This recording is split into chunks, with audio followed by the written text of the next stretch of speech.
But most importantly, the marketplace comes to life in 2009.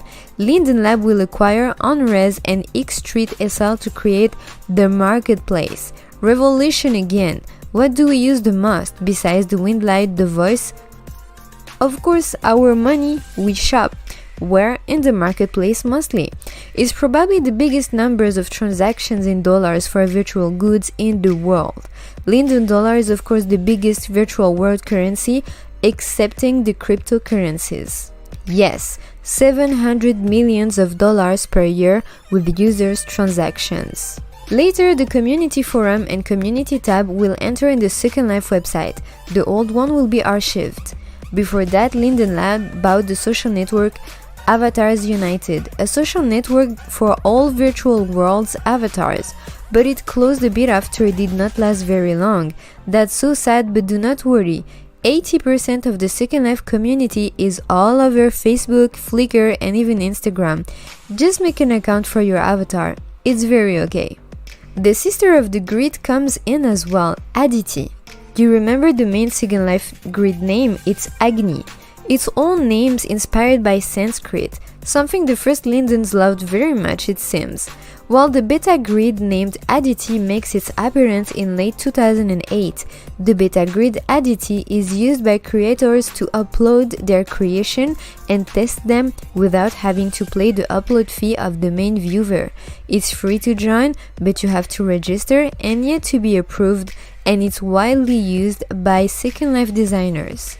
But it's really in 2011 that Second Life stepped up its game with Mesh. Yes, Mesh. Because of course before August 2011 everything was system looking, default looking, noob looking, call it as you want. But when Linden Lab allow users to import Mesh from Blender and Maya, it's another revolution. And the reason why Second Life has the best looking and most realistic avatars of all virtual worlds. No one can equal a Second Life Mesh avatar. Look at me and try to make me in another virtual world. I don't think this is possible.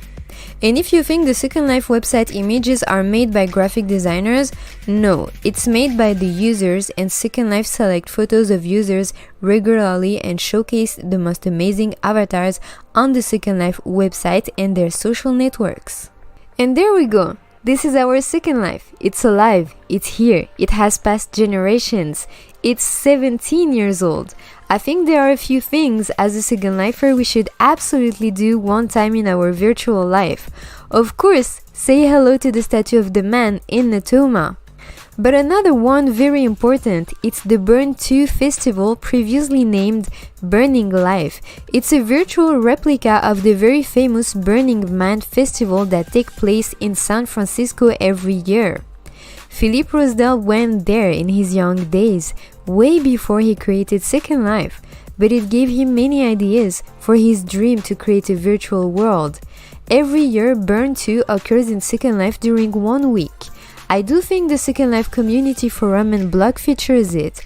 They have their own website. It's a big desert land where residents can build anything they want, celebrate themselves as they are during 1 full week, just like the Burning Man festival. Do not forget that Second Life celebrates its birthday every year with the festival called SLB. For example, this year it was SL17B, for next year it will be SL18B, and on and on. There's a whole week of celebrations dedicated around the grid to Second Life birthday every year. You should absolutely visit it. Of course, there's much more activities like Shop and Hub, the Second Life SLEA, Endowment for the Arts Festival, and many more. This is probably why we are still here residents of Second Life, Second Lifers, lovers of Second Life. It's still a true Eden Garden of Freedom activity, but most importantly, of anything we want it to be. This was the history of Second Life. I hope this educates young residents who are joining Second Life and those who have no clue about the history of Second Life. It's important to know it, to educate ourselves. I will also suggest you an amazing book that I could not get for myself as I live in France. But if you're really a history junkie, you should get your hands on the book named The Making of Second Life from Wagner James, a long-time and famous journalist focused on virtual world and especially Second Life. All my sources are in the description below. This video will not be monetized and credits respected to all the websites and content I have used to picture the great story of Second Life. Thank you for watching this video.